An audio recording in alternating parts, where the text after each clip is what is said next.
des fois nga wax ci troisième mandat bi ñu ne le politicien nga waaye nul ne peut faire plus de 2 mandats consécutifs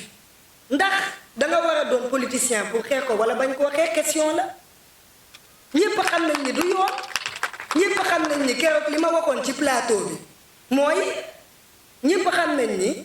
la mu njëkk def mandat la ñu ne ñu wóoruñu may laajte ndax li mu njëkk def 7 ans yi Macky Sall njëkk def ndax mandat la wala du mandat wala da doon essayage wala stage la mandat la ñoo ko fal kon amoon na légitimité boobu noonu le mu toog fi 7 ans yi muy mandat mu defaat 2e mandat wu 5 ans nit ñi dañu wax ay waxu quinquennat ak 7 ans pour lan loolu maanaam li mu njëkk def mandat la bi mu defaat nii mandat la sénégalais yépp laa wax amul jigéen amul góor amul mag amul ndaw bu kenn nangu mu dooraat 3e mandat du yoon kon na ñëpp taxaw temm man loolu lay xaar en tout cas ci jeunesse bi te may wax ni lépp ci yar ak teggin ndax ci yar ak teggin la ñu mën a amee lépp ci yar ak teggin la ñu mën a jotee ci nguur googu te doxal ko ndax fi léegi changé wuñu suñu mentalité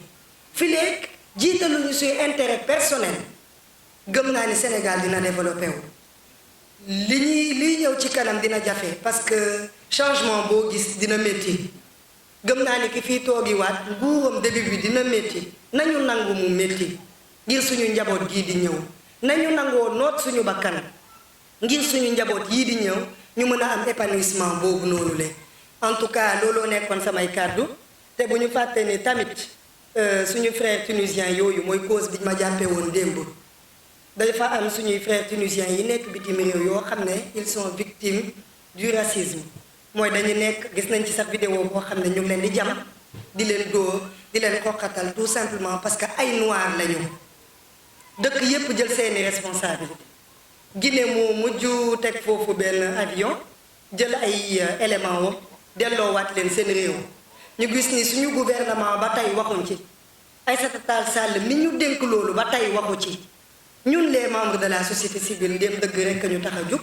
ñu ne nañ dem déposer ji lettre de protestation ci ambassade du Tunisie au Sénégal ambassade du Tunisie au Sénégal bu leen fàtte ni mi ngi biir Sénégal am nañu droit déposer fa suñu lettre de protestation démb ba ñu demee di déposer ji man sax daanaka bokkuma woon ci ñi déposer ndax suñu membre SNP bii Mayoro moom la ñu déposé woon foofu ngir ma mënoon a dem wéyalee samay activité biñ ko fa déposé dafa wàcc oto bi rek ñu jàpp ko ñemeetuma dem ma ne naa wii dem taxawee de l'autre côté bi ma demee gis Guy Marius di ko nuyuwaale au passage di def déclaration wam ba muy dem dañoo jékki-jékki dégg buum ñetti yoon ñaari nit ñuy dem muy Guy Marius ak Gérard ñu sànni leen ñetti grenade lacrymogène ci koo xam ne deful trouble à l'ordre public en tant que député da doon dox calmement di déposer ji sa lettre de protestation ba ñu déggee loolu deret a foor ndax dama jàpp ni képp kuy xeexal dëgg sama deret nga bokk ma wàcc ci saa si ci oto bi ànd ak ki ñu déposé woon ma ne ko nañ dem dañoo dem commissaire bi xàmme ma commissaire Khadifane ba ma xàmmee na may wàññeeku see mu ne ma kaay dugg jàpp bu sànq ma fanaani fa ci biir cellule bi ba ñu yóbbuwee Rebeuss ndeysaan ñu ngi fa fekkoon yeneeni soxna ñu am melokaan bu ñaaw di leen ñaanal borom bi wommat leen ba vraiment ñu retrouver waat la raison xam nga ñoom dañ lay jaay jàmbaar di la won ni ñoom miis nañ ko ci biir jaayante doole boobu jug nañu ba wax ak ñoom ne leen yéen li leen fi indi ñun indiwuñu fi ñun 10 heures ba léegi ñu ngi fi dañoo bëgg nelaw may leen ñu calme ñu nelaw ndax lan ñun dañoo xeexali woon askan wi te ñoom ci lañ bokk ci askan wi yéen da ngeen nekkoon ci lu ñu ci li leen neex c'est pas parce que ay jigéen ngeen que ngeen war a nekk ci li leen neex ñun dañoo xeexaloon askan wi ba tey à 2 heures du matin ñu toog bëgg nelaw mu tëñu kon may leen ñu jàmm ñu nelaw kon ci loolu lay soññaat surtout jigéen ñëpp parce que ñu ngi ci mois de la femme jigéen ñëpp nañu bàyyi caaxaan gi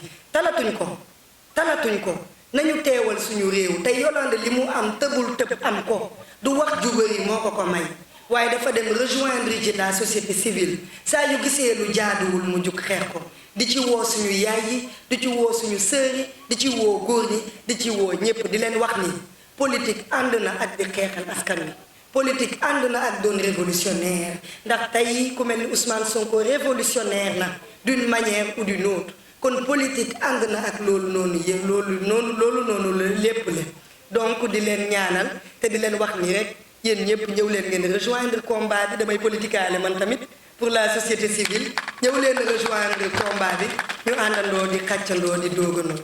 di leen jaajëfal yéen ñëpp di jéggaloo ci kàddu yi discours bi préparé wuñ ko woon ndax démb ñu ngi woon fële nungu siin di leen jaajëfal bu baax a baax te di jéggalu bu baax ci kàddu yi su dee am na lenn loo xam